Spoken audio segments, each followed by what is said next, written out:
So Whitney Webb, thank you very much for writing these articles. Thanks for joining us here today. Absolutely, my pleasure. Thanks for having me on to talk about this stuff.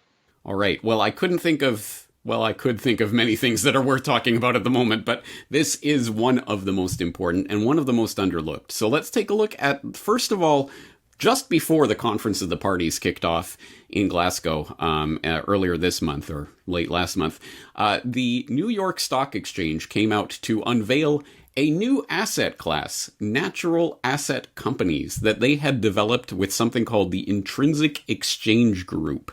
And you wrote about this in an article called Wall Street's Takeover of Nature Advances with Launch of New Asset Class. Tell us about natural asset companies and what the idea here is. All right, so natural asset companies or corporations are basically a new asset class, as you mentioned, and they're accompanying listing vehicle that allows them to be listed on the stock exchange.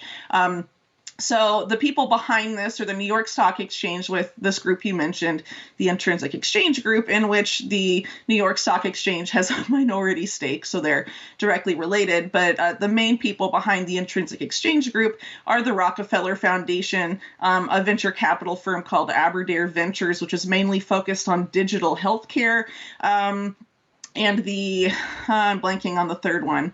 Give me a second. I am too, I just read this. The Inter-American Development Bank, which is part of the multilateral development banking system, which is very involved in the stuff I've been writing about recently, they, of course, being the arm of that banking system that's focused on Latin America and the Caribbean specifically. And it's no coincidence that it's that bank, because the pilot program for all of these natural asset corporations is currently happening in Latin America, with Costa Rica being the first country on the chopping block. So to speak. So basically, what natural asset corporations are is that they seek to, according to one of the main people at the New York Stock Exchange behind this, they seek to identify and a natural asset, an ecosystem service, and allow investors to invest in something of intrinsic value that has not been previously monetized before. And so these are things like the ecosystem services through which clean air, clean water is produced, carbon sequestration, among other things. They want to monetize all of this stuff, license access to things in nature that were previously considered to be the global commons, the property of all, and things like that. And basically what they want to do is take control of that. They quantify it. They give it they create a company to manage it. It's so insane.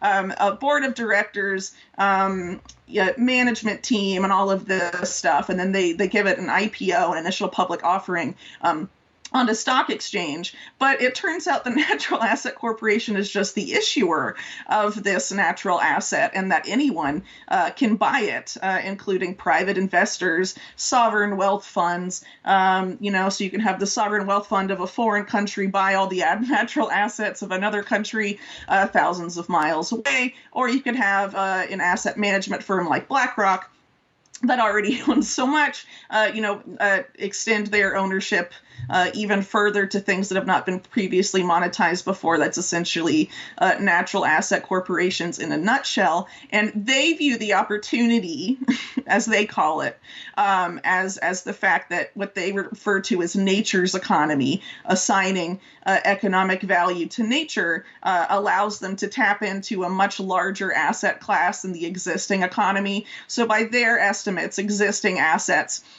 are at about $512 trillion per their estimates. By opening up nature's economy, they can gain access to 4 quadrillion in assets. And that's expressly what they describe as the opportunity here, not the opportunity to save the planet and better manage natural assets or conserve or any of this. The opportunity is, new fodder for the casino, essentially. Exactly right. It is the casino economy. And hey, what's the best way to, we're continually blowing up this ridiculous financial bubble. How can we expand it another order of magnitude? Oh, I don't know. We'll call it nature's economy and start assigning an intrinsic value to natural processes and natural entities. It's self-evidently a swindle. And you get that, I think, when you go to that intrinsic exchange solution page and you go down to the value captured in a natural asset company, and they start to break down how they evaluate these things.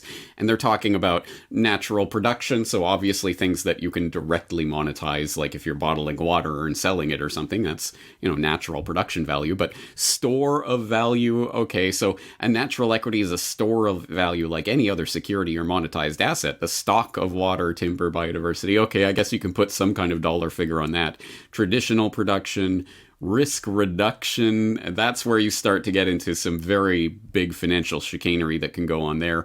Counter-cyclical assets, financial asset realization through securitization, so ka-ching, ka-ching for all, of course, the financial gurus who do that for their living. But for me, intrinsic value is just the most, it's the most meaningless thing to try to assign a specific dollar value to, especially because even in their own, they even admit we are using intrinsic value as the umbrella for values not yet identified or quantified, as well as values such as cultural, social, aesthetic, spiritual, etc.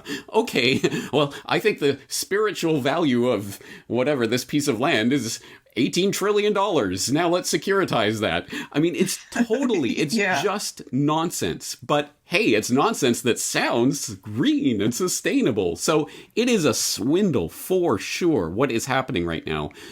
But, and actually on that note, I'll just throw in, I don't know if you saw, but Tariq Fancy, who was apparently the key in sustainable investment portfolio manager for BlackRock, wrote this 3-part whistleblower series, basically blowing the whistle. Obviously, he's 100% on with every part of the green scam, but he's saying, actually, this is kind of charlatanry, and these people don't really care about saving nature, and this isn't going to help save Mother Earth. Shock, surprise.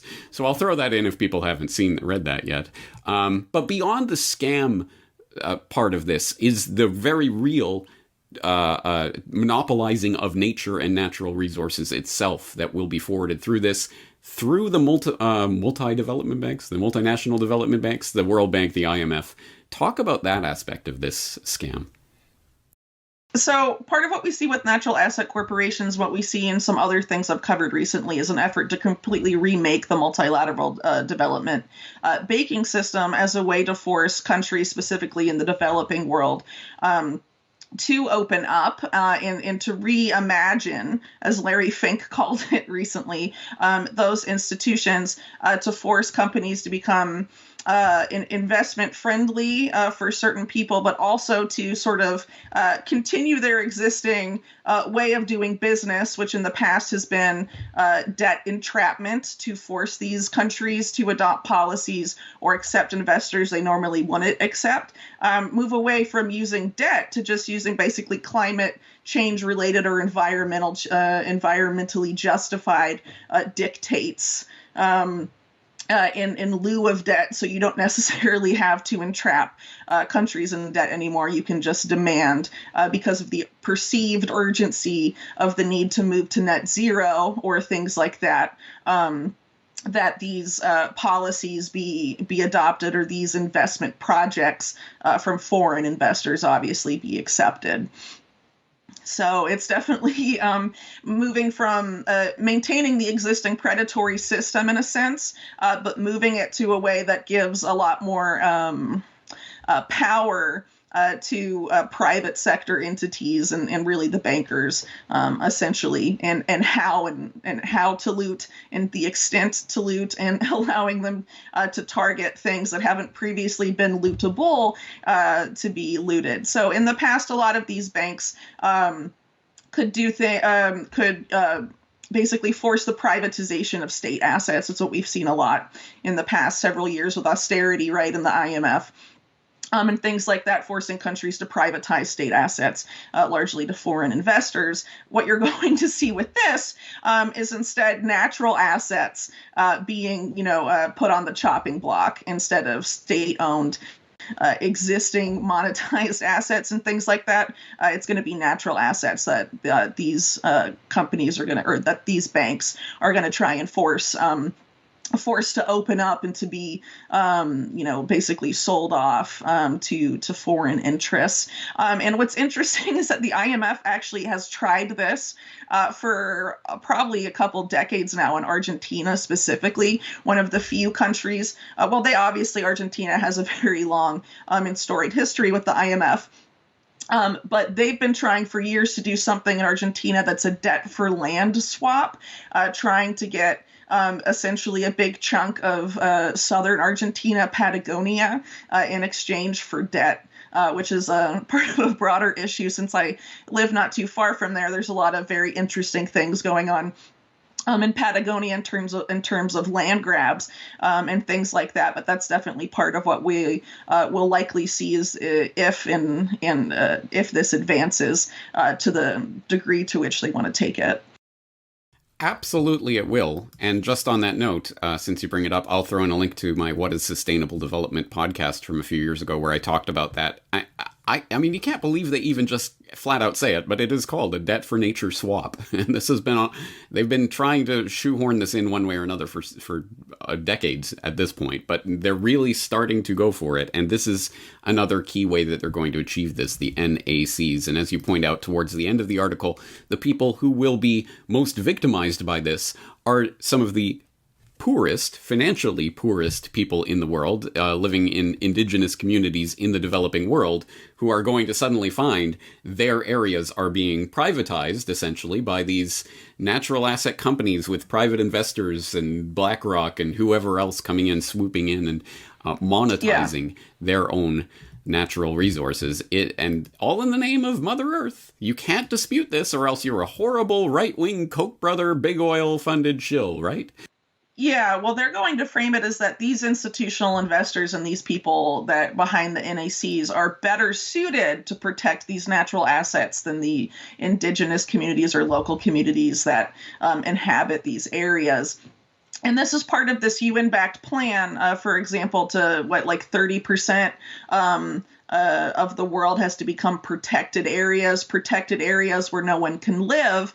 So essentially, a lot of this is focused, again, on the developing world and creating these protected areas, which is going to necessitate that those people are forced off of their land. And in Latin America, there have been efforts to do this by private entities or billionaires. In the case of Chile, it was quite controversial when the founder of North Face, the brand, basically tried to divide continental Chile in half and kicked out a bunch of people there under the name of conservation. You also have the efforts throughout southern South America by the Nature Conservancy, recently led by Henry Paulson himself, former Goldman Sachs and Secretary of the Treasury under Bush, leading that particular entity, also trying to create these protected areas. So they're it's not just the UN. The UN is essentially saying this needs to happen, but there's different mechanisms and different groups that have been developed to bring about this change. But they're framing it as something that, is good for the planet and all of this, right? But really it's, a neo-colonialist endeavor. Is probably the easiest way to explain it. And it's really amazing that there aren't more people on the left screaming about this, considering that, this is a very obviously imperialist, predatory, neoliberal agenda. All of those buzzwords are there, and it's, either being glossed over or being applauded by people on the left. It's very disheartening in that sense, but hopefully it'll change. You don't get it, Whitney. These bankster billionaires and their financial capitalist buddies are on the side of nature this time. I thank God they've seen the light.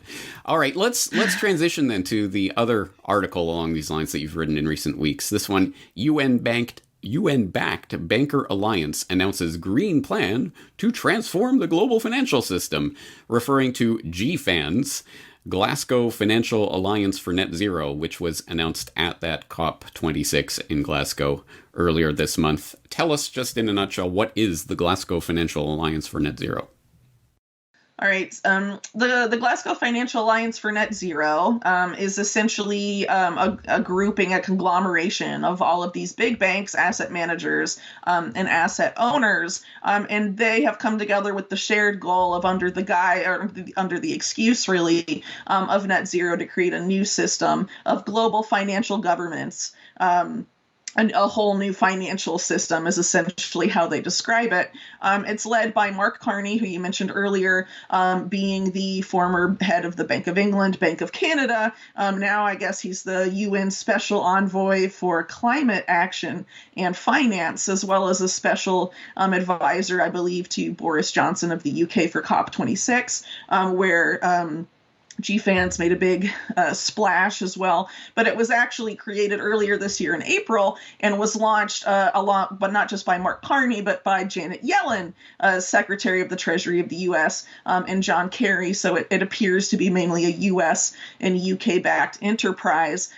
Also interesting is you have this guy named Nigel Topping in the leadership board. His title is High-Level Climate Action Champion, which is a really fun-sounding name. But he's important because he used to be the head of a group called We Mean Business that was climate-focused. And if you're familiar with Cory Morningstar's work on Greta Thunberg and her series, The Manufacturing of Greta Thunberg for Consent, We Mean Business is one of the main groups that essentially created the Greta Thunberg figure for the manufactured climate change movement. So it's very interesting to see him there with his illustrious title, which is, hard not to laugh at, but I guess he takes it seriously at least. Whitney, you can be our high-level independent truth champion. So there you go. I give you that title. Ooh.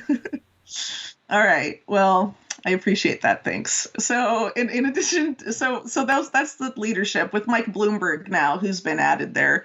Can't remember if I mentioned that or not, but of course, billionaire Mike Bloomberg.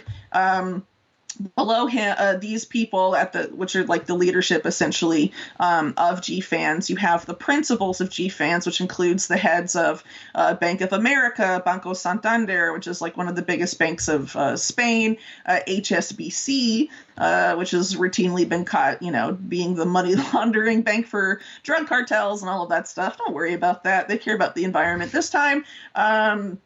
Citigroup, Larry Fink, the head of BlackRock, head of the London Stock Exchange Group, head of the David Rockefeller Fund, which is essentially leading a subgroup of this alliance, which is the Net Zero Asset Owner Alliance. There's a lot of different groups behind this, but really it's the leadership and the principles that we should be looking at because they're really directing and planning out what this group will do, and with the power of the people, or rather institutions that form this alliance. So GFANZ has a couple of different goals that we can talk about in more detail.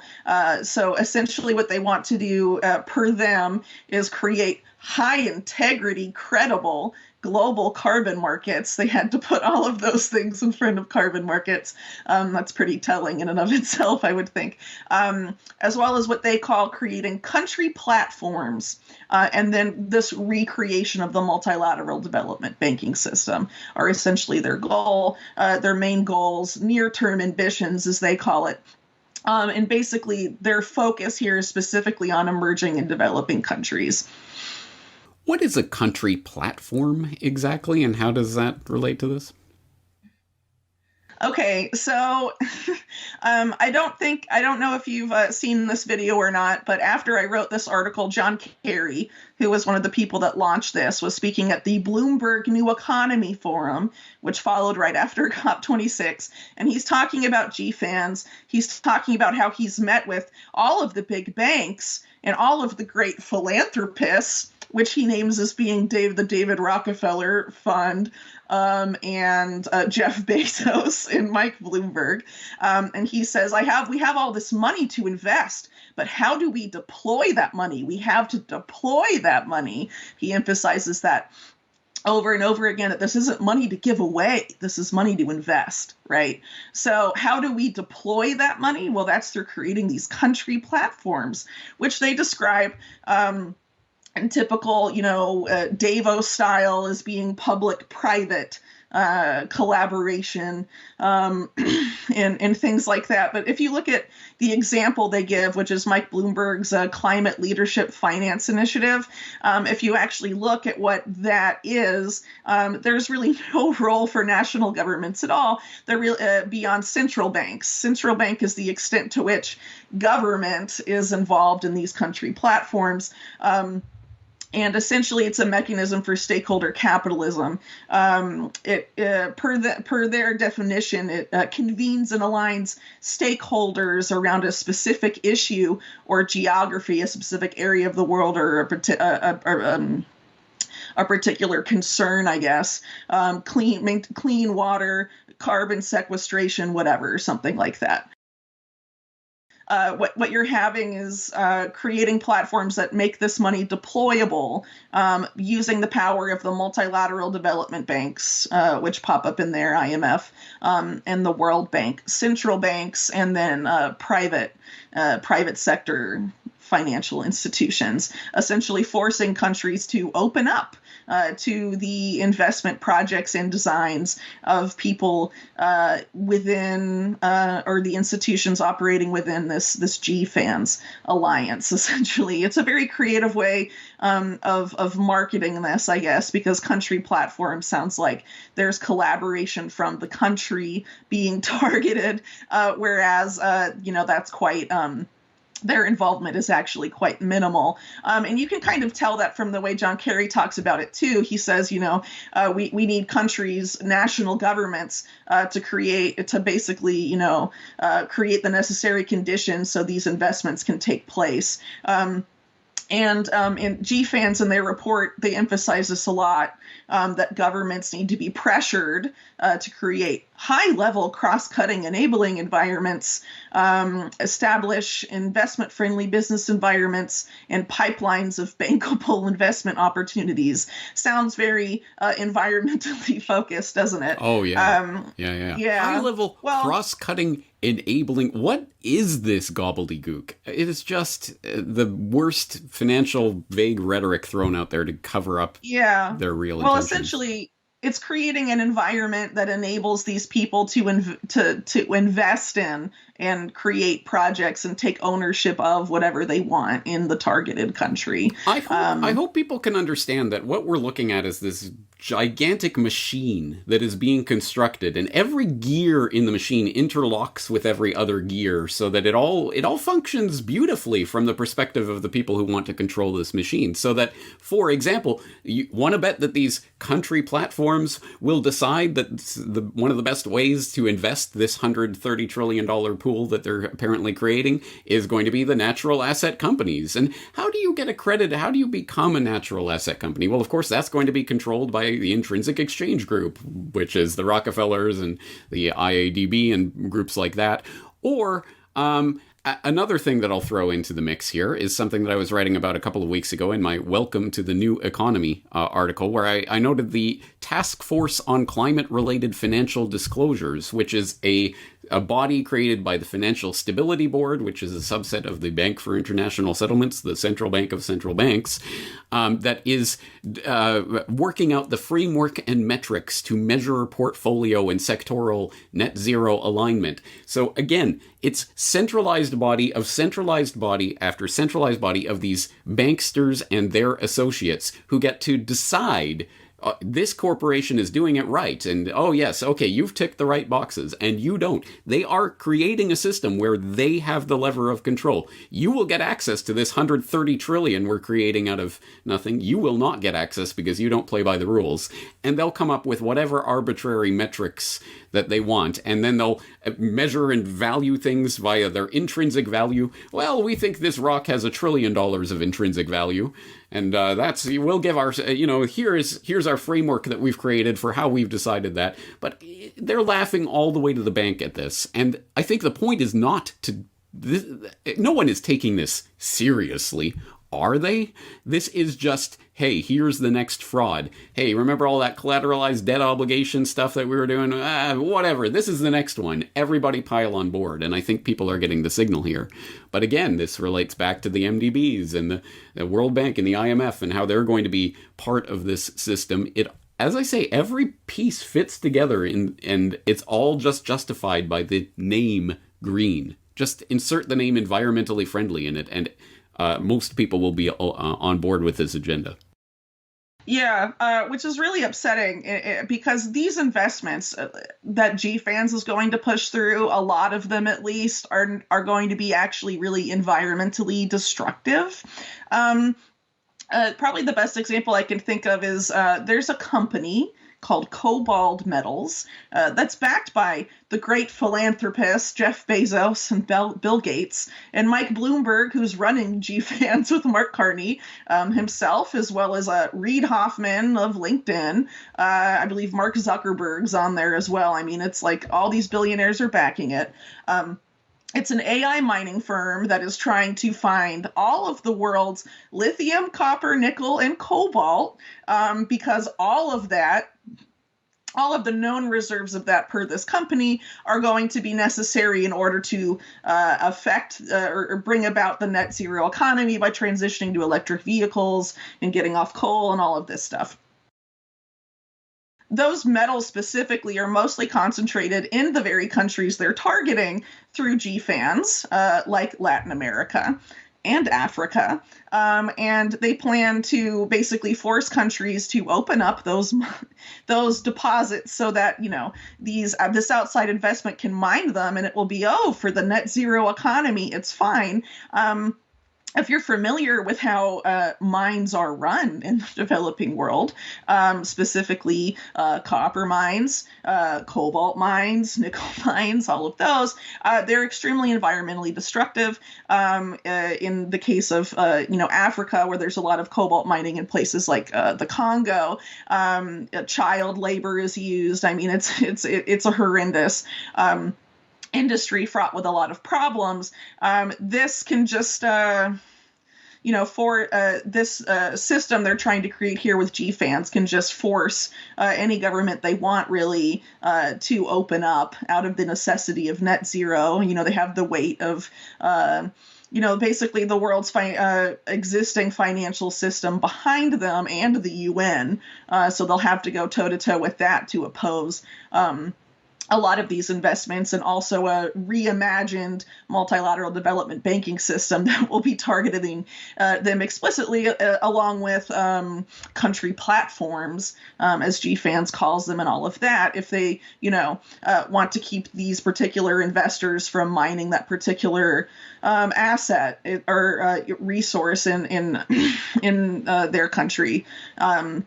It's totally insane that this is being sold as green, and some of this is actually going on with seabed mining. The International Seabed Authority, as it's called, another UN-backed group, allowing different governments and also a Lockheed Martin subsidiary to scrape the seabed for cobalt reserves, and they're not liable for any environmental damage per the way their documents have been drawn up.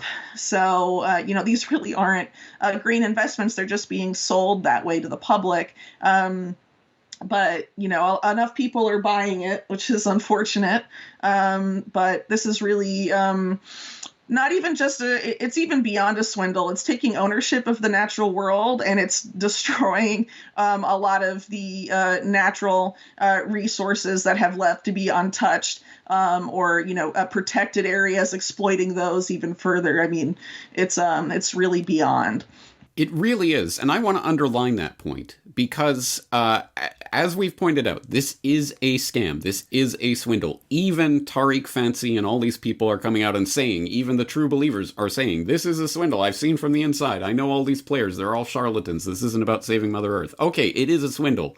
But It is more than that, and we have to stress that, because I see the tendency in some people for their eyes to glaze over. Okay, so it's some sort of financial thing they're doing and whatever. How does this affect me? I'm a bricklayer in Toledo, whatever. Who cares? This is about high finance. This isn't about me. How does this affect the average human being on this planet, Whitney? Well, I guess it's easier to speak to the effect this is going to have on people in the developing world. Because these are the areas being targeted. I live in a country, for example, in Chile, that has a lot of the world's lithium and a lot of the world's copper. Excuse me. That is going to be targeted in exactly this way. These natural asset corporations are going to come here. And there's already talks about it. If you look at the campaign platforms of the Chilean politicians running in the currently ongoing election here, lots of talks about natural assets and green finance and all of this stuff, a specific focus on that as well, being the region where I live. This is basically going to push a lot of people off of their land, and it's going to be used to meddle in politics on a scale that, I guess the Middle East has seen, back when it was a hydrocarbon-driven economy, but now with these, lithium, copper, nickel, all of that stuff being the new hydrocarbons for this new economy, they're trying to make it's going to be a lot of it's going to be other countries that are going to be targeted through coups and things like that. And it's really already happened. If you look at Tanzania, there was the death of John Magufuli earlier this year. A lot of people speculated it had to do with his pushback against the COVID narrative. But if you look at the timing of his death, about a month before his disappearance, which lasted several weeks before he suddenly died, he had kicked out all of the GMO food trials backed by Gates and other billionaires in his country. And he had also nationalized the largest development-ready nickel mine in the entire world that had previously been owned by Barrick Gold and Glencore. He kicked them both out and then created a joint ownership project with, I think, some group backed by some Norwegian billionaire. But he was basically trying to have Tanzania have a share in the profits and not have it all be exploited for the benefit of Barrick Gold and Glencore. Essentially. And I think that was probably a major factor in why he had to be removed. And I think, whereas in the past, a lot of people were looking at coup attempts because of, oil flows or pipelines and all of this stuff like we've seen in past decades. This is really we've seen it in Bolivia to an extent too. People are speculating the coup in Bolivia had to do with lithium. That's what's going to happen now. We're going to see wars over these assets and efforts to bring countries to their knees allow these particular companies like Cobalt Metals and the billionaires backing them to take control of all of these resources. And really, it's a neo-colonialist imperialist project on a massive scale. But that's just, one angle of this. If we go and we add in, the whole natural asset corporation angle of this, what this means for the regular person. Well, a lot of people over the past, I guess, year and a half or so have been throwing around the World Economic Forum phrase, you'll own nothing and be happy. Okay, so what that means in this context is that it's not just what you can own now, you won't own later. You're going to be charged for things that aren't currently monetized. The air you breathe, the water you drink, and all of this stuff. Your ability to even go walk in a forest is going to be licensed to you by these predatory individuals. And if you look at someone like Jeff Bezos, who comes up again and again in this stuff, he recently talked about how most people in the future won't even live on Earth. They'll live in space colonies. So they'll even license your ability to be on the freaking planet, and you'll be in the Bezos gulag in the sky. And if you're a good citizen, you'll be allowed to come visit the planet like someone visits Yellowstone, was sort of his analogy. for it. So essentially, we're allowing the 1% to take complete ownership of the planet and do whatever they want with it. You and I have talked before about how these elites are trying to create an anti-human future, but really this is, them trying to take, ownership of all of really organic life. And there's a lot of different elements to this too, like gene editing. Patenting genes and all this stuff is another angle that needs to be explored as well. But really, this is, a war against life itself. And if you look at, where we're being moved here, the fourth industrial revolution, it's about synthesizing synthetic life with organic life. It's really eliminating organic life on a massive scale. And they're cloaking this and selling it to people with collectivist terminology and propaganda, and claiming that this is all we all have to come together to save the planet. But really, we're not saving the planet. We're handing it, if we go along with this, we're handing it on a silver platter to people that will destroy it and will destroy us as a species. And it's a really it's beyond an existential crisis, even. I mean, this is, like you said in a really excellent recent interview with Robert F. Kennedy Jr., this is really the final battle. This is it. How could there be anything bigger than this? This is my message to the bricklayer in Toledo who thinks, whatever, who cares? It's just some scams on the planet. No, this is about your ability to live your life. Let's look short term. It's the natural asset companies and the valuation and putting monetization of natural assets that creates the financialization of nature, which, as you say, once you start putting prices on natural processes, you better believe you will be charged for those natural well, we have to maintain and preserve, and, well, that costs money, so you're going to have to... Freedom as a service, as you mentioned parenthetically in one of these articles, that is going to be a part of it. So that is sort of the short-term part of it. The medium-term vision of this is something I laid out a couple of months ago in the newsletter, Absolute Zero, the Global Agenda Revealed, talking about how net zero isn't enough. No, it's going to have to be absolute zero. All air travel will have to stop.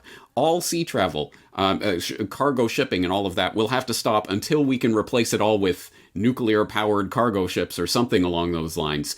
New construction will have to stop. This isn't some fringe wingnuts that are talking about this. This is a major organization, UK Fires, that just put this up, that has all sorts of globalist connections, that's talking about the vision of the future. So that's the medium term. And as you say, the long term is ultimately not only the monopolization of the natural resources of the planet, but then the replacing, essentially, of natural organic life with the synthetic, controlled, patented, you better pay for it monstrosities that are coming of not just genetically modified organisms as we know them, but literally genetic and synthetic creations of all sorts that... I don't know how anyone who is genuinely concerned about the planet could be suckered in by this nonsense for a fraction of a second. But if so, wake up. This is about the future, not just of the human species, but of life itself on planet Earth. And it is being handed over to the banksters because they're saying green and waving an environmentally friendly flag. Wake up. This is it. This is the fight. I am fired up about this because I really see this as such a linchpin of the system. The carbon ration cards and everything are going to be the stepping stones along the path to that system of total control. And if we don't start wrapping our minds around this, we lose this game by default. So I am going to urge everyone in the audience to take a look at these articles that we're linking up from Unlimited Hangout and spread this information around to anyone in your life who you think might be suckered in by the, oh good, the UN is on our side now, and oh, they're trying to save the planet. Stop it. Yeah, no. At the end of one of these articles, I forget which one, I talk specifically about the UN and how there's this public perception of what the UN is and how the UN actually is per the heads of the UN themselves.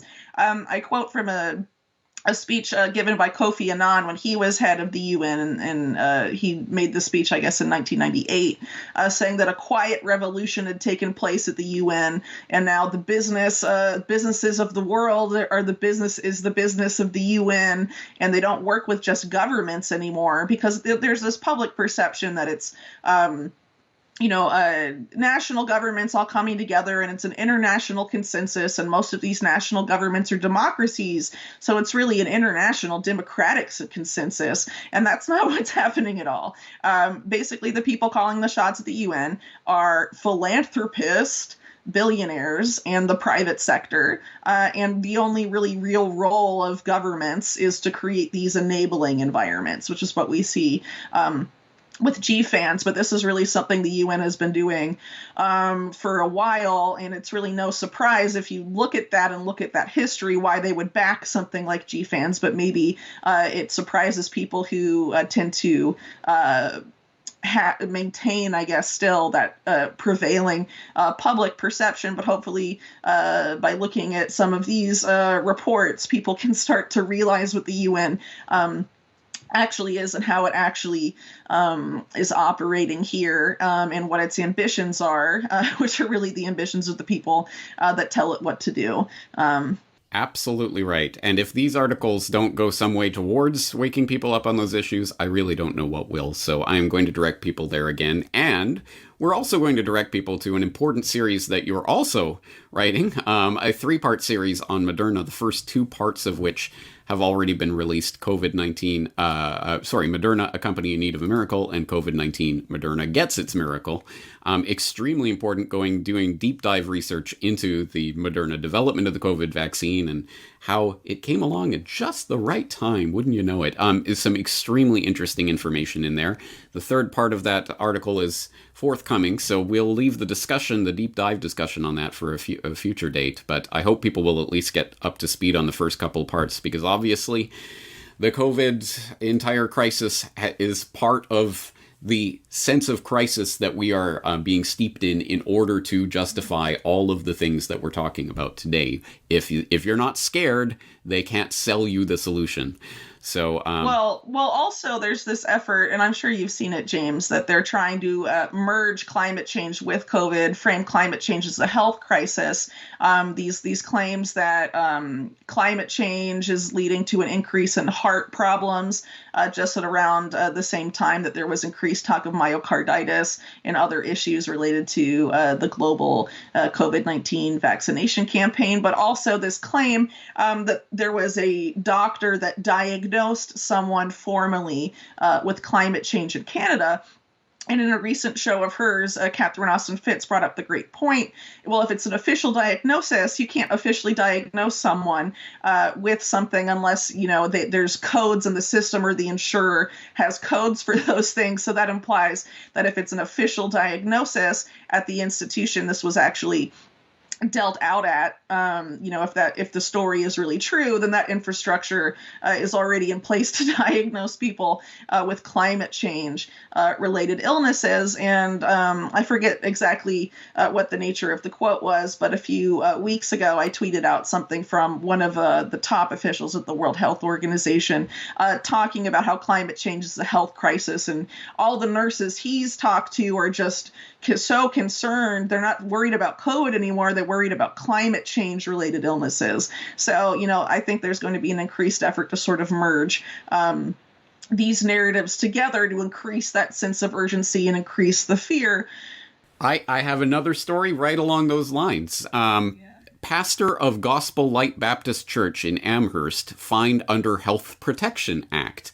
And this is talking about Robert Smith, the pastor of the Gospel Light Baptist Church in Amherst, has been fined for a gathering which contravened the COVID-19 order under the Health Protection Act. Okay, we've seen this story before, right?